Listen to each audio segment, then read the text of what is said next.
The amyloid cascade hypothesis theorizes that amyloid plaques interfere with synaptic activity and that initiates a problem downstream with the dysfunction of neurons and ultimately cell death.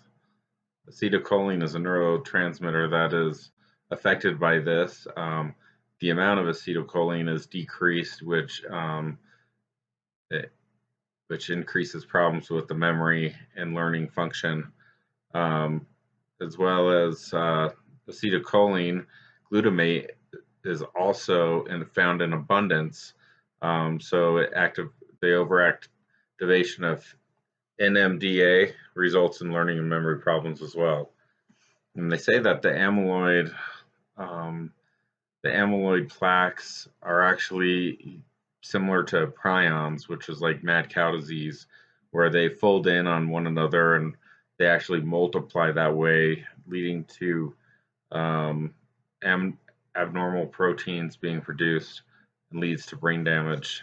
It is thought that um, the beta amyloid in cerebral amyloid deposits in TAU and neurofibular tangles have prion-like self-replicating properties.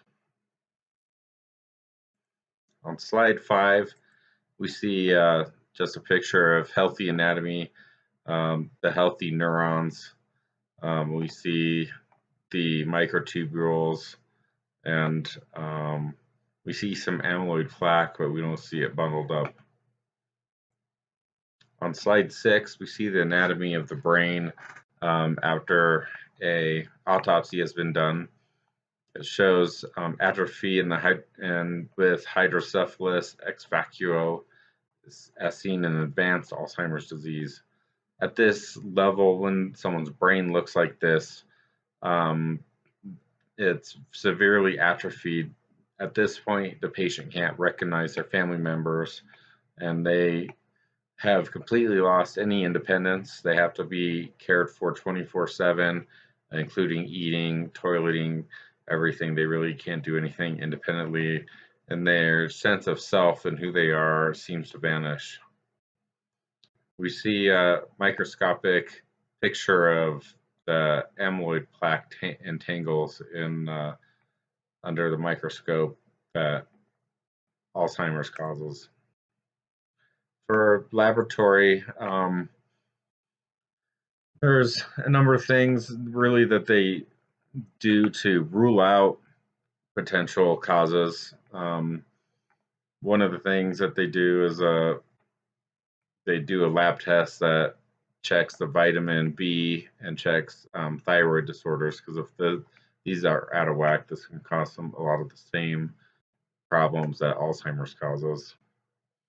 Um, Genetic testing is only suggested if there's a history of early onset Alzheimer's disease. And really, the only definitive way to make um, a true definitive diagnosis of Alzheimer's disease is to have a brain biopsy or an autopsy. Um, they use imaging tests to rule out potential causes that could be causing the characteristics that Alzheimer's has as well. Different kinds of brain imaging are MRI, CT scan, PET scan, including the FDG scan, amyloid PET imaging, and TAU PET imaging.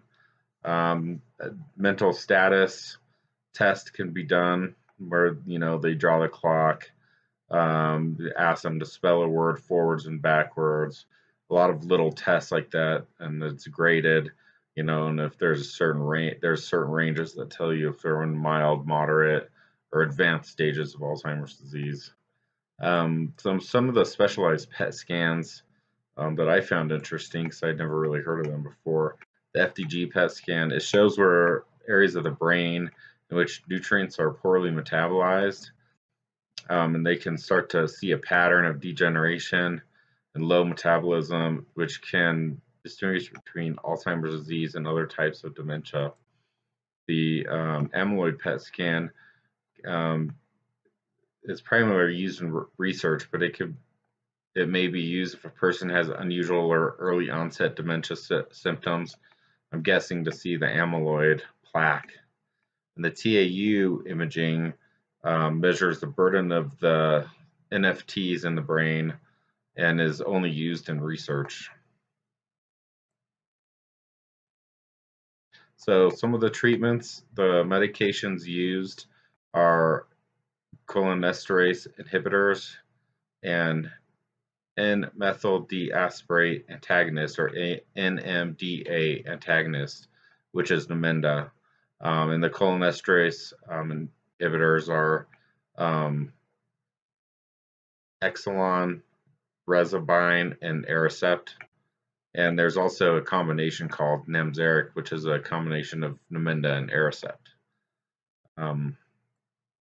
So basically, these medications, the cholinesterase inhibitors, allow the acetylcholine to be more accessible to the brain for longer. Some of the side effects are nausea, vomiting, diarrhea, weight loss, indigestion, muscle weakness. They start off with 1.5 milligrams twice a day, so a 3 milligram a day initial dose, and then that goes up to 9 milligrams a day and can go up to 12 milligrams a day, and increased to 13.3 milligrams once a day at a minimum of 4-week intervals if well tolerated. Aricept, same sort of side effects, including nausea, vomiting, diarrhea, muscle cramps, fatigue, weight loss.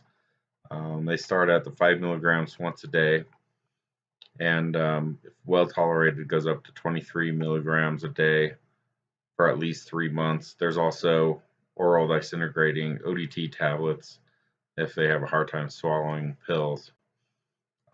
Namenda is another one that's highly prescribed.